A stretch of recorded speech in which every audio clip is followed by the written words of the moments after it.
Police Thane तहसील येथे फिर्यादी महिला डॉक्टर यांनी येऊन तक्रार दिली की दिनांक 1 तारखेला रात्री त्या त्यांच्या मैत्रीण डॉक्टर महिलेसह हॉस्टेलजवळील ग्राउंडमध्ये फिरत असताना आरोपी आबेद बेग त्यांचा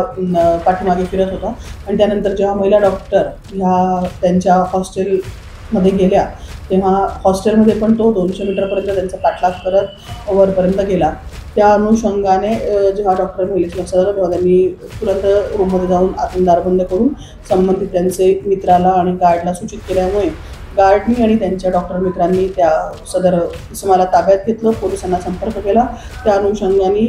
आरोपीला ताब्यात घेऊन पोलीस ठाणे येथे आणून डॉक्टर महिलेच्या तक्रारीवरनं गुन्हा दाखल करण्यात आलेला आहे आणि नमूद आरोपीला प्रतिबंधित अटक करून आम्ही त्याच्यावर प्रतिबंधक कारवाई करीत आहोत.